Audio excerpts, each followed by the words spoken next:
Are your imports on the CBSA's hot list? And why did the Blue Jays let Bo Bichette walk when they didn't have to?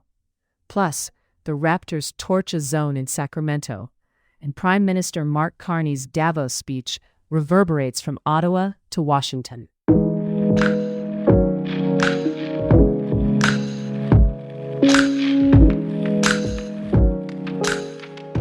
It's Friday, January 23rd, 2026. Quick check of today's weather. Expect bitter cold around minus 17 degrees Celsius, ranging from minus 25 to minus 10 degrees Celsius, and no snow. Let's start with trade at the border, because a lot of Toronto's economy runs on what rolls through it. The Canada Border Services Agency has released an updated list of trade compliance verification priorities this month. Translation: more focused audits to make sure goods are declared accurately and the right duties are paid. The expanded list targets specific goods and industries to tighten up fair trade practices and reduce compliance risk. If you import, whether that's consumer electronics through Pearson's cargo facilities or components heading to GTA manufacturers, review the new priorities now. Double-check tariff classifications, valuations, and origin documentation. The CBSA's stated goal is to balance smooth trade with strong border enforcement, but the practical takeaway is simple. A little homework now could save you penalties later.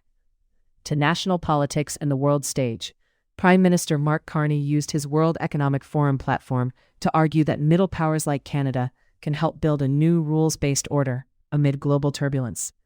He tied Canadian values, human rights, sustainable development, sovereignty, to a call for honesty and courage in foreign policy, urging countries to step out from under great power narratives. The speech drew big reaction.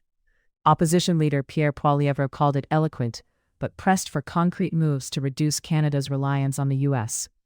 Mexico's President Claudia Sheinbaum praised the vision and its fit with closer Canada-Mexico ties, while leaders in Australia and Europe welcomed the framing of middle power unity. And then the geopolitics got personal. Former U.S. President Donald Trump's push for a board of peace to rebuild Gaza, an initiative inviting 50 countries with a reported $1 billion fee for a permanent seat, ran into turbulence with Canada. Trump initially invited Carney, then rescinded the invitation after the Davos remarks that criticized economic coercion by larger powers. Finance Minister François-Philippe Champagne made it clear Canada won't pay the billion-dollar fee. Trump has claimed Russia's Vladimir Putin accepted.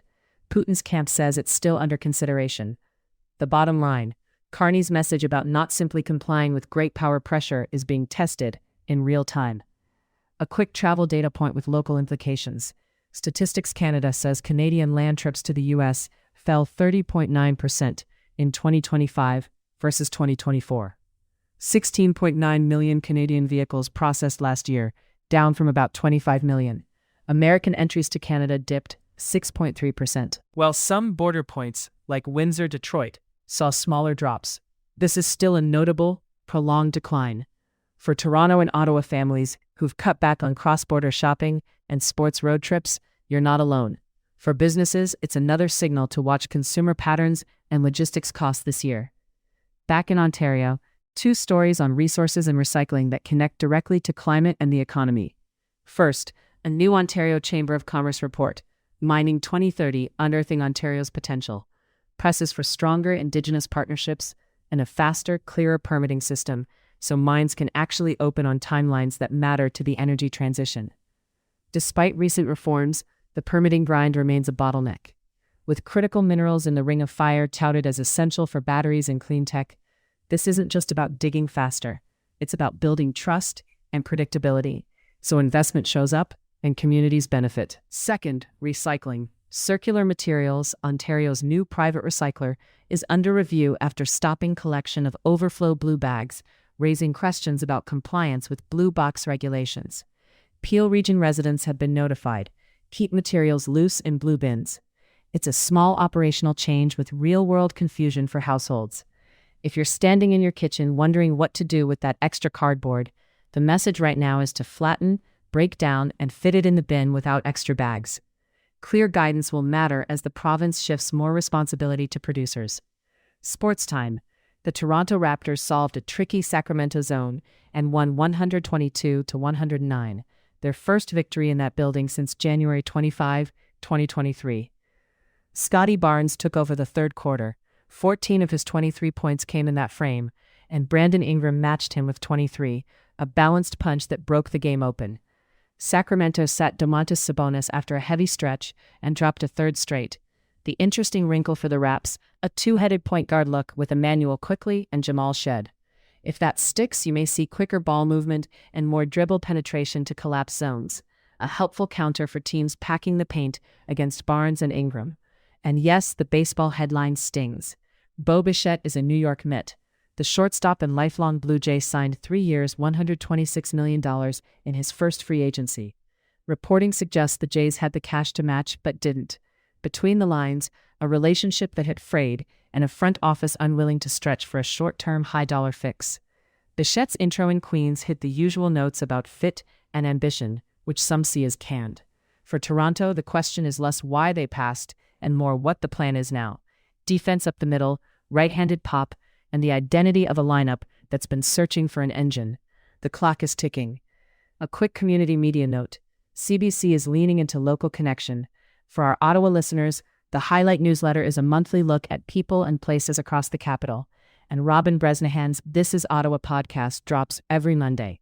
In the GTA, the monthly TO-Do list rounds up events, contests, and community stories. And several CBC TV staples are back with new seasons. From St. Pierre and Still Standing to Allegiance and Wildcards. Good couch weather picks on a day like this. Public safety across Ontario. Police report several arrests this week. In Brampton, a 25-year-old has been charged with manslaughter in a fatal assault in a parking lot.